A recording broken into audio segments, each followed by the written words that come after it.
Saludos, en efecto, he vuelto. Y hoy os voy a contar una historia singular. El relato de unos seres que en el curso de su frenética actividad vertieron grandes cantidades de un gas de desecho en la atmósfera, provocando un cataclismo climático. Quizá pienses que te suena la historia, ¿verdad? Pues sí, en efecto. Me estoy refiriendo a las cianobacterias y al evento de la gran oxidación. ¿Quieres saber más?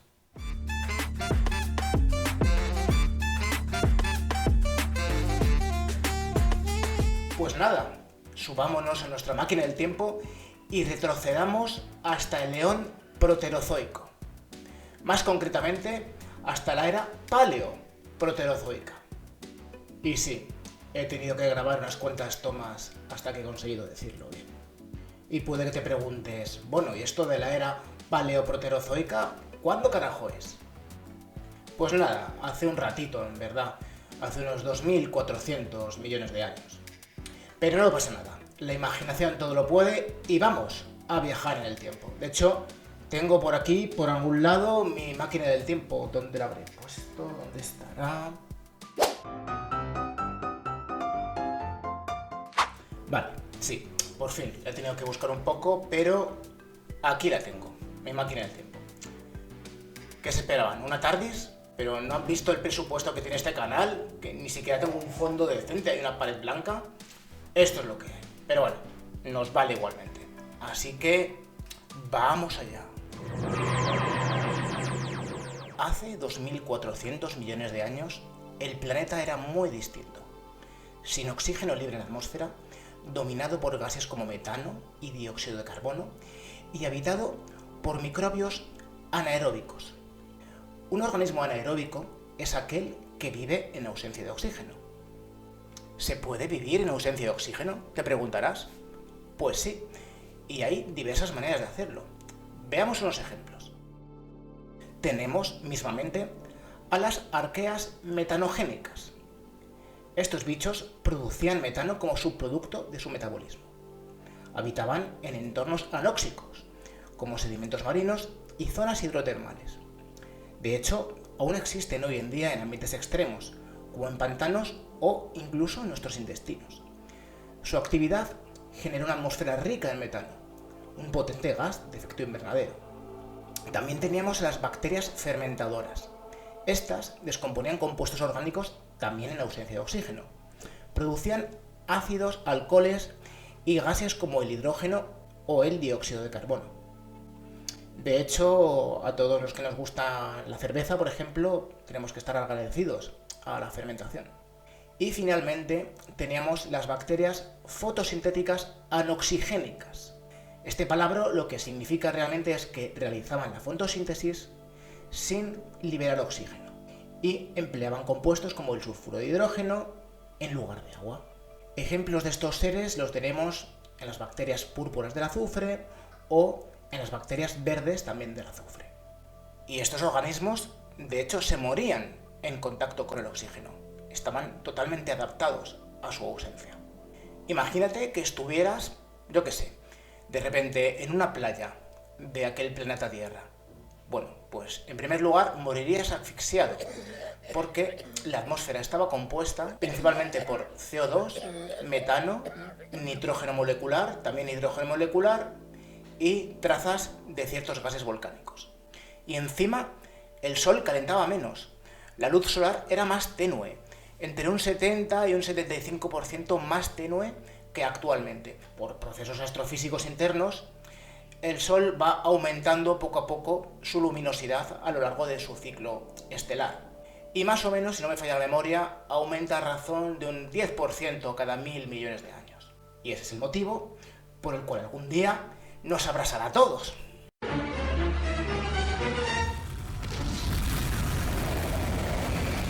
Pero bueno, corramos un tupido velo sobre nuestro funesto destino. El caso es que independientemente de esa composición atmosférica que hoy en día nos mataría y del Sol más débil, la vida prosperaba abundantemente. De hecho, creaba grandes tapetes microbianos en aguas poco profundas. Y así fue todo iba bien hasta que aparecieron ellas, las cianobacterias.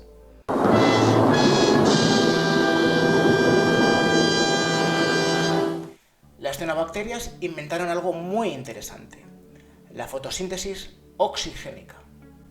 Una fotosíntesis más eficaz que, producía un gas de desecho que era el oxígeno, básicamente.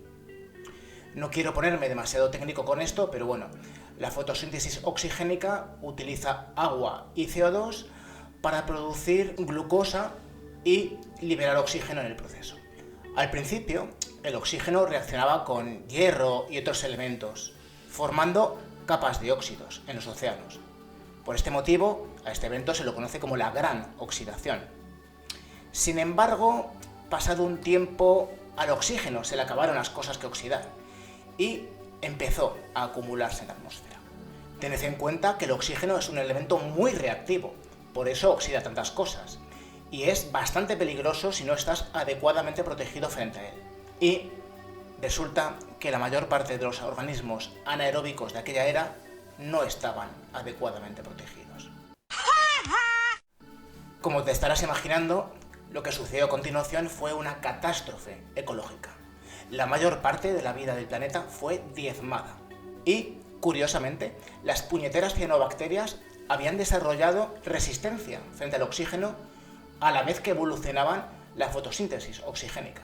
Vamos, casi parece que tenían un plan. A ver, realmente no podías tener una cosa sin la otra. Es decir, si vas a producir oxígeno como desecho, tienes que protegerte contra eso. Casi todos los microbios anaeróbicos sucumbieron ante la hecatombe, pero unos poquitos sobrevivieron, y hoy en día los podemos encontrar en nichos refugio. Estos lugares son, por ejemplo, fondos marinos profundos, lagos anóxicos, es decir, lagos en cuyas profundidades no hay oxígeno, suelos pantanosos y, como ya adelanté antes, el intestino de muchos animales, incluidos los humanos. Así es, en tus tripas tienes a supervivientes de aquel desastre. Sin embargo, la extinción de gran parte de la vida anaeróbica no fue la única consecuencia de la gran oxidación.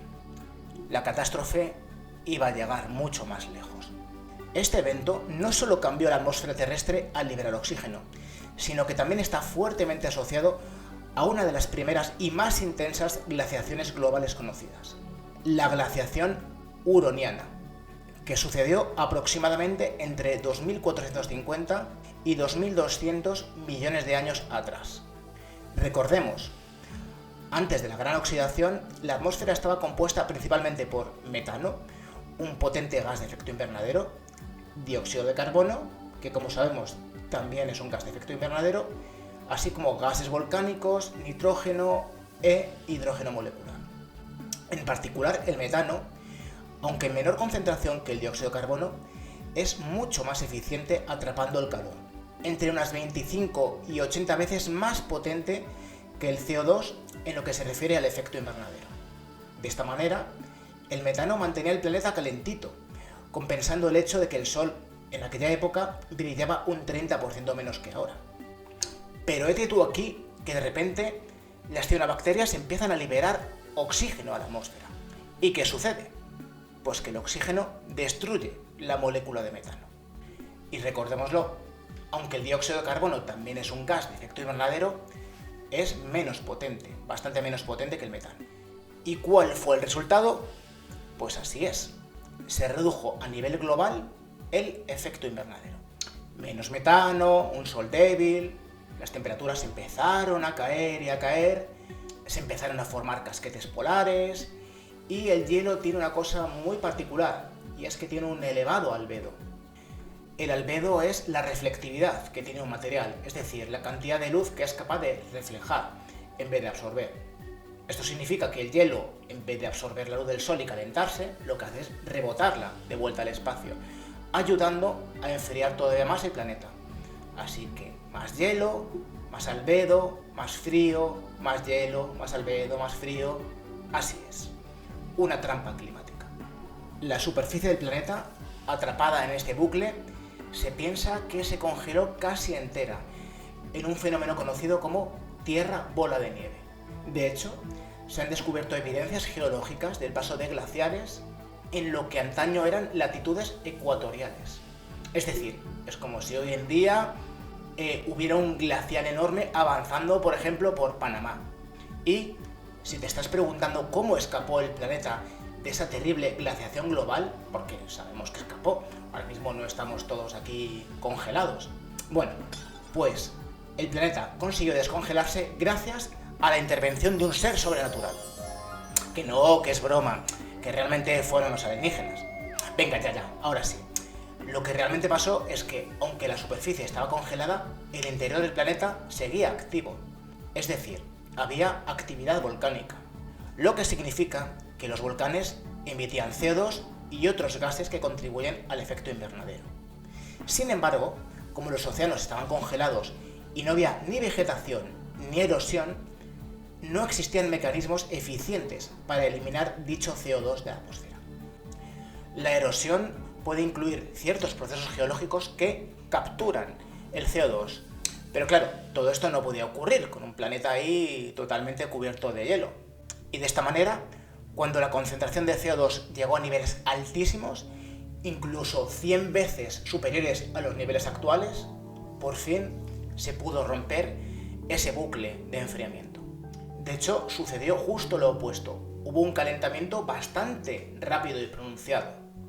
Y menos mal que no había gente por allí, solo microorganismos, porque hubo grandes diluvios, riadas torrenciales, en fin, todo un carrusel de fenómenos climáticos extremos. Por cierto, cuando estaba diciendo en poco tiempo, me refiero a poco tiempo geológico, es decir, hablamos de cientos de miles o de millones de años. En geología, los lapsos temporales son enormes. Y cuando por fin el planeta Tierra se estabilizó, bueno, la biosfera estaba poblado por un sinfín de alegres organismos aeróbicos, respirando oxígeno y viviendo en un ambiente rico en oxígeno. Nos suena un poco, ¿verdad? Todo esto supuso un revolucionario cambio de paradigma. Y es que sucede que respirar oxígeno es muy eficiente desde el punto de vista energético. La respiración aeróbica, es decir, con oxígeno, produce unas 18 veces más ATP por molécula de glucosa que la fermentación anaeróbica. Para que no te pierdas, el ATP, adenosintrifosfato, es una molécula que funciona como la principal fuente de energía para las células. Actúa como una suerte de batería que se encarga de almacenar y transportar la energía necesaria para casi todos los procesos biológicos. Y bueno, su energía se libera cuando se rompe uno de sus enlaces fosfato. Pero bueno, antes de que empieces a tener pesadillas con la química del instituto, sigamos adelante. Tenemos un montón de bichos que respiran oxígeno, es algo mucho más eficaz, y bueno, sería algo chachi-pistachi. Bueno, pues casi, porque utilizar el oxígeno es como pactar con el diablo. Tiene un reverso tenebroso. Porque el oxígeno es como uno de esos amigos que tienes que son tan intensos y que dices, oh Dios mío. Y en el caso del oxígeno nos hace sufrir estrés oxidativo, lo cual nos envejece y nos puede causar enfermedades como por ejemplo el cáncer. Y no solamente es eso, sino que al respirar el oxígeno en el interior de nuestras células, la respiración celular, bueno, pues se generan subproductos que son dañinos. Por un lado, los radicales libres, como el superóxido y el hidroxilo, o peróxidos, como el peróxido de hidrógeno. Estas moléculas pueden dañar nuestras proteínas, lípidos e incluso el ADN.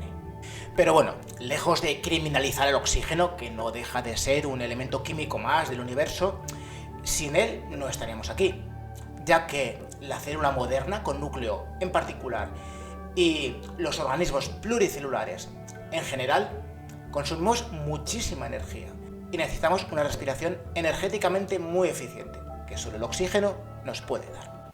Así que, oxígeno, gracias por hacernos vivir y por oxidarnos poco a poco.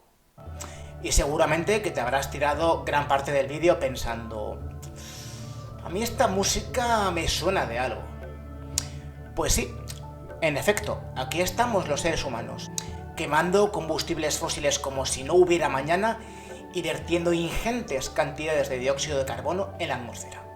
Y así estamos cocinando nuestra propia trampa climática. Sin embargo, ahora la situación es la inversa. Antaño, en el Paleoproterozoico, lo que interesaba era calentar el planeta. Era necesario un efecto invernadero que compensase ese sol tan débil que había en aquellos momentos. En esos tiempos se podía considerar el efecto invernadero como un aliado, pero ahora me temo que se está volviendo en nuestra contra. El calentamiento global por culpa de la acción humana es un hecho científico. No es una opinión de cuñado, no es una creencia, es un hecho respaldado por una cantidad abrumadoramente preocupante de datos. Y aunque hay muchos paralelismos con lo que hicieron las cianobacterias, hoy en día nos encontramos con dos grandes diferencias. La primera de ellas es la escala temporal. Lo que sucedió durante la gran oxidación se alargó durante millones de años. Fue un cambio que quizás en la escala geológica pueda parecer súbito, pero que en una escala humana fue muy largo, muy prolongado. La vida tuvo tiempo de evolucionar. Muchos seres se extinguieron, es verdad, pero otros pudieron adaptarse o esconderse. Y el propio planeta, bueno, se reguló gracias a su mecánica geológica y atmosférica. Sin embargo, ahora la estamos liando parda y todo esto ha sucedido en unos 200 años. Eso es nada de tiempo. Y no solo eso, sino que las cianobacterias eran microorganismos. No sabían lo que hacían. Nosotros sí. La naturaleza no tuvo intención con lo que sucedió en el Paleoproterozoico. Pero nosotros ahora mismo sí que tenemos la responsabilidad. Somos completamente responsables de lo que está sucediendo ahora. Y, lo siento mucho, pero no tiene pinta de que los grandes magnates empresariales ni la mayoría de los líderes políticos vayan a hacer nada para impedirlo. Ellos se sienten seguros, piensan que tienen sus refugios climáticos a mano, sus búnkeres, y además, muchos de ellos son personas mayores. Se van a librar de lo peor. El marrón gordo se lo van a zampar las nuevas generaciones. Nuestros hijos, nuestros nietos, son quienes van a tener que lidiar con fenómenos meteorológicos extremos, olas de calor que matarán mucha gente, y en fin, todo tipo de horrores climáticos. Por no hablar de la subida del nivel del mar, en fin, ya sabéis lo que hay. Y así las cosas, la pelota está sobre el tejado de nosotros, la gente de a pie. Tenemos que usar todos los mecanismos de los cuales disponemos para empujar a los poderosos a reaccionar y a dejar de esconderse de las consecuencias de sus acciones. Pero bueno, todas las medidas que se podrían tomar darían para otro vídeo que de hecho pueden encontrar. Hay un vídeo muy bueno de Fernando Valladares, cuyo enlace dejo en la descripción. Y bueno, hasta aquí el pescado vendido. Seamos climáticamente optimistas y bueno, yo creo que buscaremos la manera de sobrevivir, como lo hizo la vida en el Paleoproterozoico.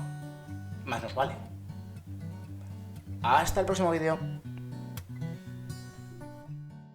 ¿Qué pasa, frikis? ¿Os mola mi nuevo look? Pues si también os ha molado este vídeo, no dudéis en hacerle like y en compartirlo en redes. Y si sois unos putos junkies de la divulgación, suscribiros, que el autor ha prometido que va a hacer más vídeos. Buenos, eso ya no lo sé, pero más vídeos.